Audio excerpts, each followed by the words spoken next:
lihat gambar Ahok, saya teringat juga. Karena saya sudah tulis di tulisan saya ini yang saya akan kirimkan kepada gerejanya yang terhormat Bapak Dr. Insinyur Timotius. Orang selalu, karena kenapa?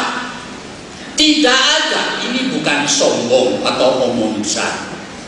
Pada tahun 2000 ketika amandemen konstitusi, tidak ada satu orang pun yang mengusulkan supaya pasal 6 Undang-Undang Dasar 45 itu diubah. Para saksi mata masih hidup.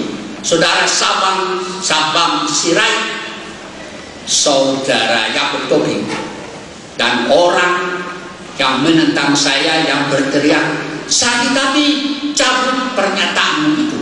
Dan orang namanya itu barangkali tidak perlu saya sebut, tapi dia sekarang jadi Hakim Agung Mahkamah Konstitusi.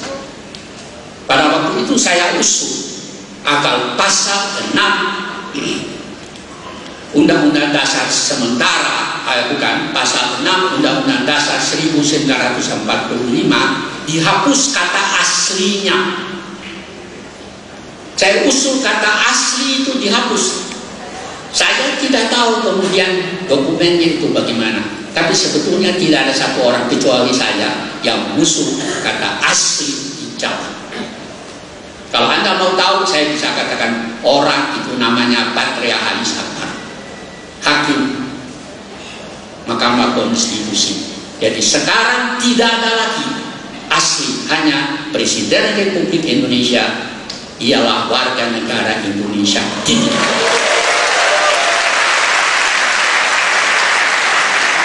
Karena itu banyak orang peranakan, dan saya maksud orang peranakan itu orang keturunan Tionghoa yang menanya, percuma Pak, kapan kita bisa dapat kedudukan?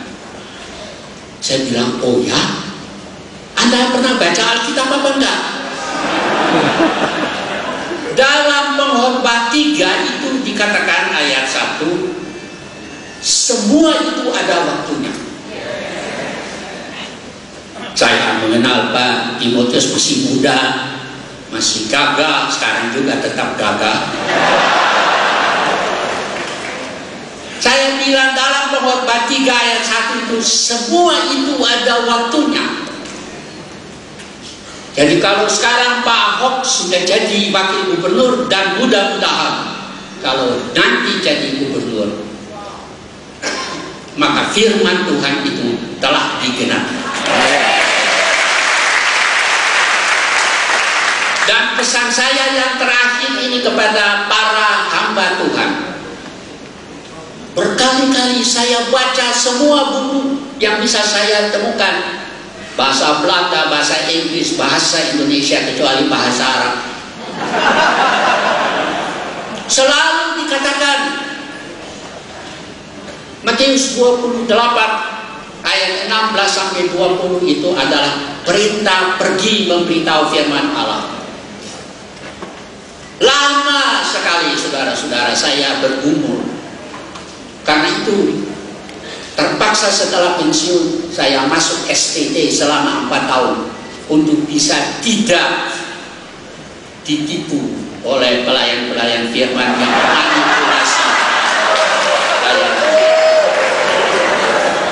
Saya mau kasih tahu kepada Anda pasal Matius 28 ayat 16 sampai 20, bukan saja pergilah ke seluruh bumi. Tidak. Saya sudah baca kitab-kitab, macam-macam kitab.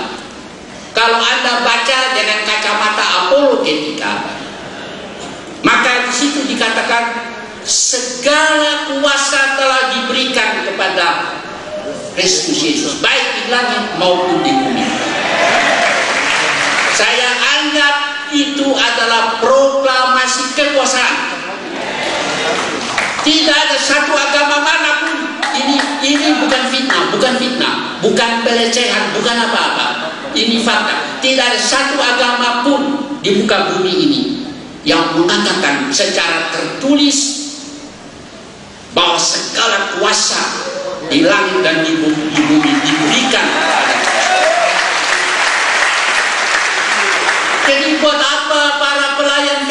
masih ragu-ragu lagi untuk memberitakan firman Allah. Dan kepada orang yang melihat keadaan sekarang ini hak asasi manusia masih diperkosa, jangan ragu-ragu, karena dalam Matius 28 juga dikatakan, aku menyertai kamu senantiasa sampai pada kesudahan akhir zaman. Kalau proklamasi pertama itu segala kuasa diberikan kepada Kristus, maka proklamasi kedua itu ialah aku menyertai kamu sampai pada akhir zaman. Ada dua proklamasi, saudara-saudara, proklamasi kekuasaan dan proklamasi kesetiaan. Jangan lupa, Tuhan